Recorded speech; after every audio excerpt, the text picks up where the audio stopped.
So, I was watching Reneto's video on, actually his video responses about being a father. And I got to thinking about my father. My father died when I was 4. He was in a woodcutting accident. A tree fell on him, basically. A root wad rolled down a hill. So it was just me and my mom growing up. So I can relate to, the responses about not having a dad, and how that not only is Reneto, a dad and he has kids and all that, but he also is putting himself out there. He's got a record. So I got to thinking, YouTube is kind of neat that way. It's one reason I'm actually doing it, just to keep a record out there in case something were to happen to me or whatever. There's something out there for people, my daughter, my wife, people that were close to, to have a little something, hear me speak, see me talk. I wish I had that of my dad. I don't have videos of my dad. I have one tape recording where he talked to me when I was 3, and I have pictures. And I have his personality because, 0 to 4 is a good formative age, and he was there for that. So I have a lot of his personality.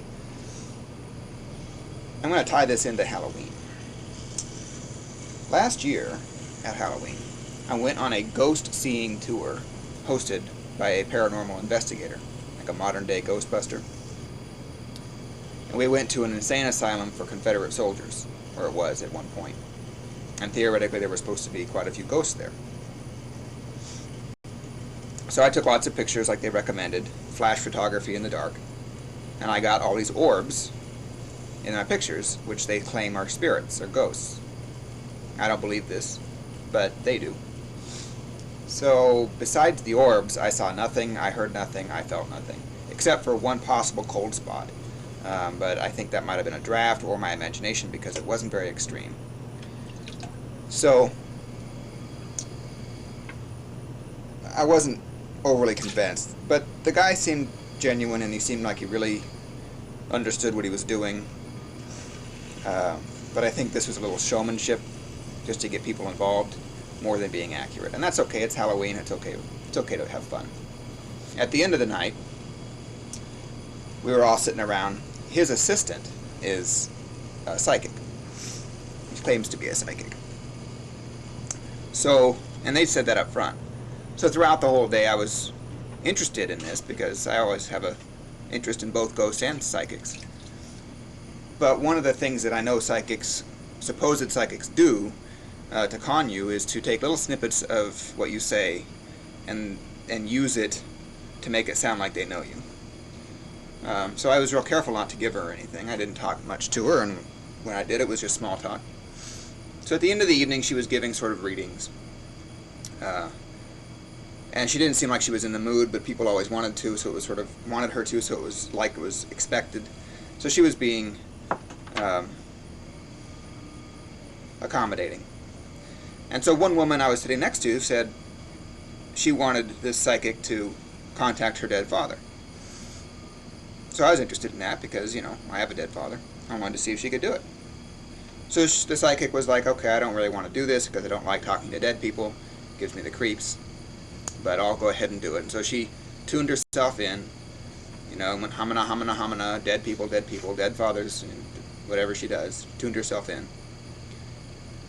It got kind of quiet for a minute as she was thinking, as she was listening, whatever. And then she said, George. George? No answer. The woman looked confused. She was like, that's not my father's name. And the psychic was like listening again, and she's like, no, it's George. It's like strongly George. Well, my dad's name is George. So she heard my dead father. That gave me the just chills up my spine because I hadn't told this lady a thing. Certainly didn't tell her I had a dead father, and didn't tell her that my dead father's name was George. So at that point I was convinced that she was legitimate and the real thing. And she didn't tell me much more than that. I didn't really ask questions. It didn't seem appropriate at the time, and maybe it was. I don't know. Maybe I was just too creeped out by the fact that she did that. I did ask that whether or not I would share my father's fate of dying young, because that's always been a concern of mine, because not only did my father die young, his sister died young, His mother died young. His father died young. I think it goes back another generation. So, I was a little concerned.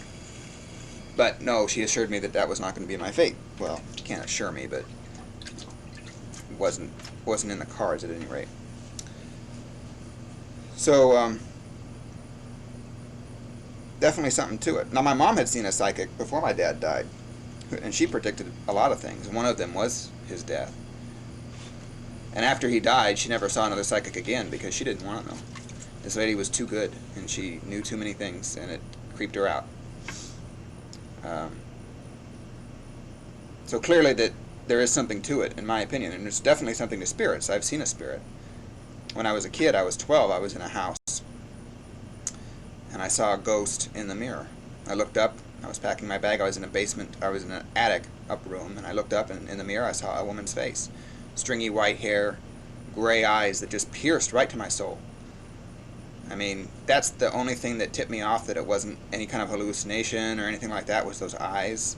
They were completely without life, in a very spooky, supernatural way, not like a dead animal on the roadway, because they had energy, but they were completely void. It's difficult. It was a paradox, and they went right through me, like she was looking not at my flesh, but at my soul.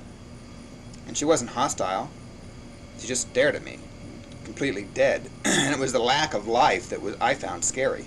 And it was brief. I looked at her, I looked away, I looked back, and she was gone. It was very brief, but it made me pale, and I ran out of that room.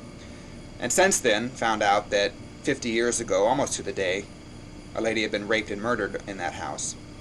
And that another girl had stayed in my room a while back and had heard knocking at the door repeatedly during the night, insistent knocking, and she got up and answered the door, and nobody was there.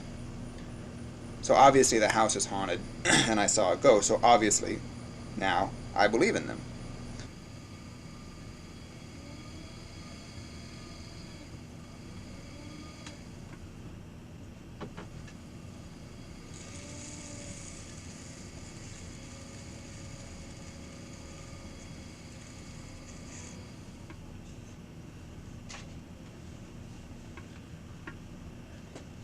So I put a heat gun on here to firm it up, and I dried it out, which is okay, because I was going to dry it out anyway. So back to what I was saying. I don't believe everything people say are ghosts, but I believe they exist. The psychic lady, I don't know what the explanation is. I don't know whether or not she's picking up on my father's ghost, if there's such a thing, if his spirit's out there. Or if she's picking up on something in my subconscious mind. Maybe she's able to pick up on energies that I give off, or listen to thoughts on the surface. I was thinking about my father. My subconscious probably was thinking about his name, and who knows what she could have picked up from me. I don't know. I don't know which is more believable. But something's going on there. Something interesting. So, that's my father story being turned into a Halloween story. Ooh, ha, ha, ha, ha, ha.